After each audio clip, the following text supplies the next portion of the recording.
Sir, ഈ ധർമ്മസ്ഥല വലിയ വിവാദമായിട്ട് മാധ്യമങ്ങളിലൊക്കെ നിറഞ്ഞു നിൽക്കുകയാണ്. ഇപ്പോൾ ഈ ആരോപണം ഉന്നയിച്ചാൽ അല്ലെ പരാതിക്കാരൻ പറയുന്നത് എൻ്റെ കൂടെ അന്ന് 4 പേരുണ്ടായിരുന്നു, അവരെ കൂടെ ചോദ്യം ചെയ്യാമെന്ന്. അപ്പോൾ ഇയാൾ ഇതുവരെ പറഞ്ഞത് മുഴുവൻ പൊളിഞ്ഞു പോകുന്നു, SITയുടെ അന്വേഷണത്തിൽ ഒന്നും കണ്ടെത്താൻ കഴിയുന്നില്ല. അപ്പോൾ ഇയാൾ മൊത്തം കള്ളത്തരത്തിൻ്റെ ഒരു കേന്ദ്രമാണോ?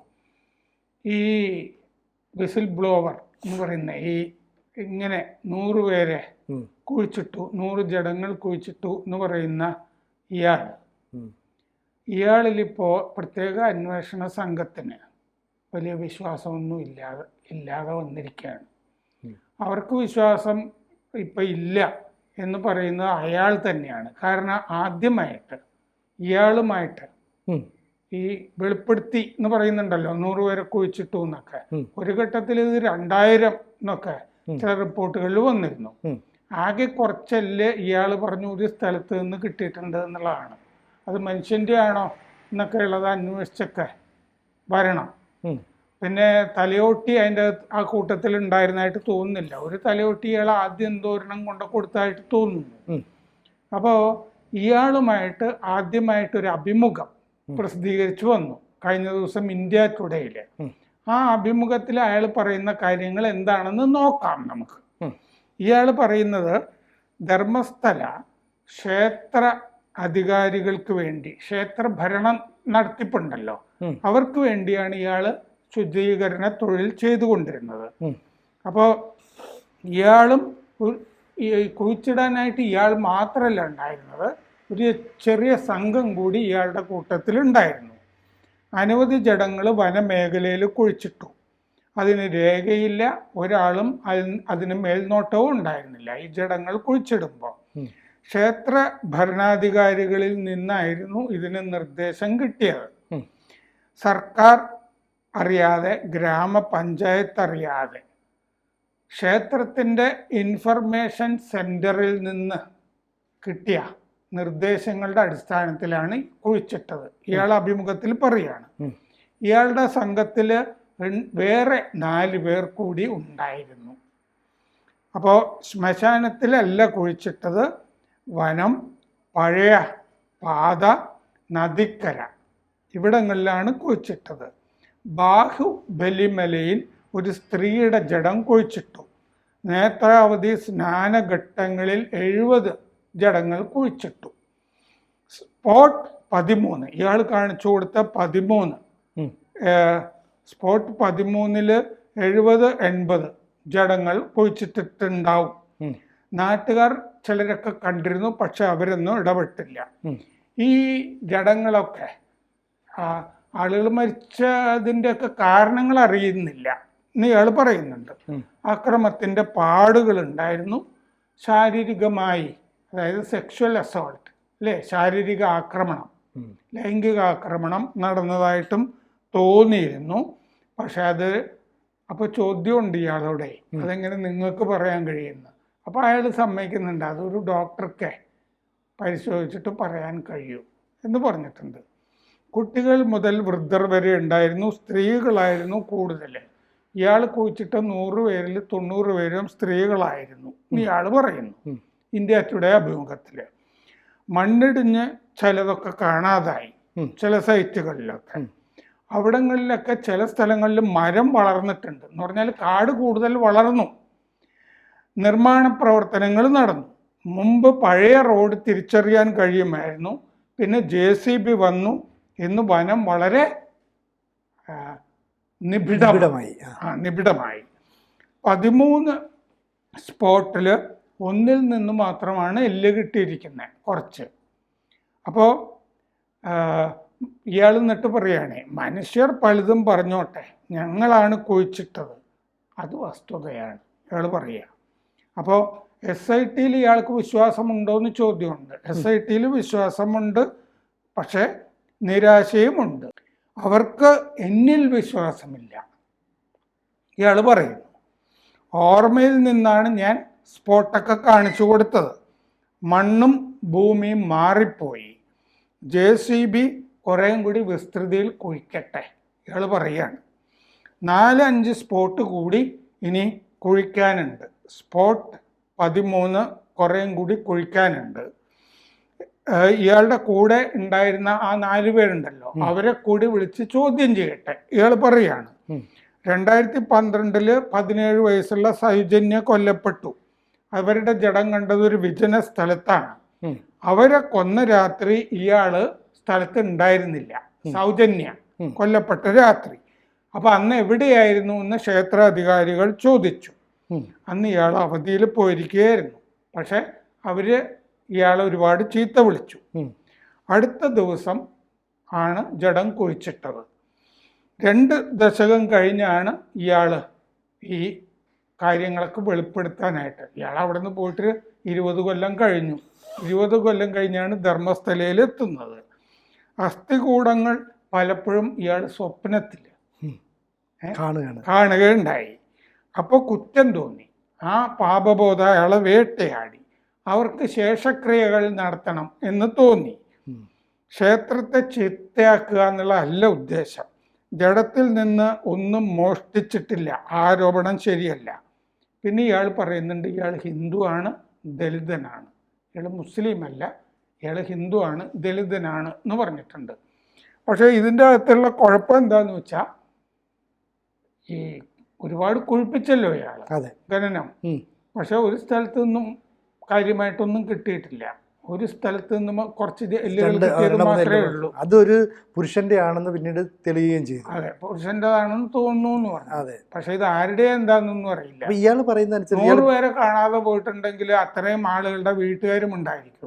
അത്രയും പരാതി പോലീസിൽ വരും. മാത്രമല്ല ഇയാൾ പറയുന്ന അനുസരിച്ച് വളരെ നീളത്തിൽ വളരെ ആഴത്തിൽ കുഴിയെടുത്തു. അപ്പോൾ എവിടെ ഒരാളെ കുഴിച്ചിട്ടാലും കണ്ടു കിട്ടുമായിരുന്നു. പിന്നെ മാത്രമല്ല ഇയാൾ പറയുന്നത് ഇപ്പം നിബിഡപരമായി അവിടെ പാറകൾ വന്ന് വീണു, അതിൻ്റെ മേളിൽ വലിയ തോതിൽ മണ്ണ് വന്ന് വീണു. ഇതൊക്കെ ഒന്നിനു പുറകെ ഒന്നായിട്ട് കള്ളങ്ങളാണെന്ന് ഇപ്പോൾ ഈ അന്വേഷണ സംഘത്തിന് ബോധ്യപ്പെട്ടു. ഇയാൾ പറയുന്ന പ്രധാനപ്പെട്ട കാര്യം SITക്ക് എന്നിൽ വിശ്വാസം നഷ്ടപ്പെട്ടു എന്നാണല്ലോ. അതെ, എങ്ങനെ വിശ്വാസം ഉണ്ടാവും?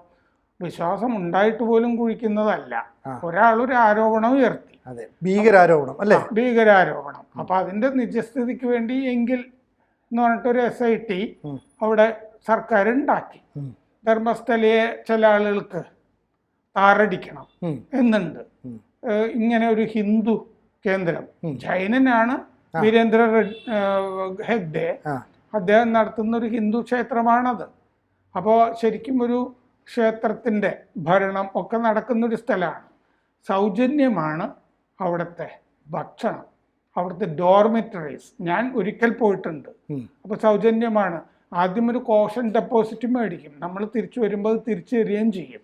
നമ്മളെന്തെങ്കിലും നശിപ്പിക്കുമോ എന്നൊക്കെ നോക്കുകയാണല്ലോ. അതിനുവേണ്ടിയാണ് കോഷൻ ഡെപ്പോസിറ്റ്. അത് ചെറിയ തുകയാണ്. അപ്പോൾ ഇയാൾ പിന്നെ പറയുന്നത് വിശ്വാസം നഷ്ടപ്പെട്ടവർക്ക് 4 പേരെയും കൂടി ചോദ്യം ചെയ്യണം. ആ 4 പേരും ഇതല്ലേ പറയുള്ളൂ. കുഴിച്ചു കഴിഞ്ഞാൽ തെളിവ് കിട്ടണ്ടേ? തെളിവില്ലാതെ കൊലപാതകങ്ങൾ തെളിയിക്കാൻ പറ്റുമോ? സാഹചര്യ തെളിവുണ്ടോ? രാജൻ കേസിലെ പോലെയൊക്കെ സാഹചര്യ തെളിവുണ്ടോ? അല്ലേ? രാമേന്ദ്രൻ നായർ പിന്നീട് വെളിപ്പെടുത്തിയതുപോലെ കോൺസ്റ്റബിൾ അതുപോലെ അല്ലല്ലോ ഇത്. കോൺസ്റ്റബിൾ രാമേന്ദ്രൻ പറയുമ്പോൾ അയാൾ വെടിവെച്ചു കൊള്ളുന്നതാണ് എന്നല്ലേ പറയുന്നത്, വർഗീസിനെ. അങ്ങനെയാണ്. ഒരാൾ തന്നെ ഇപ്പം മലബാറിൽ ഒരാൾ വന്നിട്ട് ഞാൻ 2 പേരെ കൊന്നു എന്ന് പോലീസിനോട് പറഞ്ഞിട്ടുണ്ട്. 2 പേരും അക്കാലത്ത് മരിച്ചു എന്ന് മനോരമയുടെ പഴയ ഫയലുകളിലും ഉണ്ട്. പക്ഷെ ഒരു പരാതിയില്ലല്ലോ അത് സംബന്ധിച്ചിട്ട്. ജഡം കണ്ടെടുക്കാൻ പറ്റിയിട്ടില്ല എന്ന് പറഞ്ഞ് തെളിവില്ല. അപ്പോൾ ഒരാൾ വന്ന് പറഞ്ഞാൽ പോലും തെളിവുകളില്ല. പിന്നെ ഇയാൾ ഈ കൂട്ടത്തിൽ തന്നെ പറയുന്നുണ്ട് ഇയാൾ പല അസ്ഥികൂടങ്ങളും സ്വപ്നത്തിൽ വന്ന് ഇയാൾ വേട്ടയാടുന്നുണ്ടെന്ന്. എനിക്ക് ഇയാൾ പറയുന്നത് മൊത്തം കേട്ടപ്പോൾ തോന്നിയത് ഇയാളെ ശരിക്ക് ഒരു മനഃശാസ്ത്ര വിശകലനം അല്ലേ നടത്തണം അല്ലേ? സൈക്യാട്രിസ്റ്റുകളൊക്കെ നന്നായിട്ട് പരിശോധിച്ച് ഇയാളുടെ മാനസിക സമനിലയൊക്കെ കറക്റ്റാണോ? ഇയാൾ ചില സമയത്ത് പലതരം ഈ സ്ഥലജല വിഭ്രാന്തി വന്നിട്ട് പല തോന്നലുകളുമൊക്കെ കുറച്ച് കഴിയുമ്പോൾ നമുക്ക് ഓരോന്ന് തോന്നും, ഓരോന്ന് സ്വപ്നത്തിൽ കാണും, പിന്നെ ഇതൊക്കെ ശരിയാണെന്ന് തോന്നും. അങ്ങനെയാണല്ലോ പിന്നെ ആരോപണം ഉന്നയിക്കുന്നത്. ഓരോന്നിങ്ങനെ പുലമ്പുക എന്ന് പറയില്ലേ, അങ്ങനെ പുലമ്പുകയാണോ ഇയാൾ എന്നൊരു സംശയത്തിലാണ് ഇപ്പോൾ വന്ന് നിൽക്കുന്ന കാര്യങ്ങൾ. 100 പേരെ കുഴിച്ചിട്ടു. 100 പേരെ കുഴിച്ചിട്ടാൽ 100 പേര് വേണ്ട, 70 പേരുടെയെങ്കിലും വീട്ടുകാരും ഉണ്ടായിരിക്കുമോ? ആകെ 2-3 കേസാണ് വന്നിരിക്കുന്നത്. ഒരു സൗജന്യയുടെ കേസുണ്ട്, പിന്നെ ഒരു MBBS 1ാം വർഷം പഠിച്ചിരുന്ന ഒരു പെൺകുട്ടിയുടെ കേസുണ്ട്. ഇതിനൊക്കെ അമ്പലവുമായിട്ട് എന്താ ബന്ധം അല്ലേ? അതെ, അമ്പലത്തിൻ്റെ അധികാരികളുമായിട്ട് എന്താ ബന്ധം? അവർക്ക് വേറൊരുപാട് ജോലികളുണ്ട് അവിടെ. ഇങ്ങനൊരു ക്ഷേത്രം നടത്തുക എന്നൊക്കെ പറഞ്ഞാൽ തന്നെ വലിയ പണിയാണത്.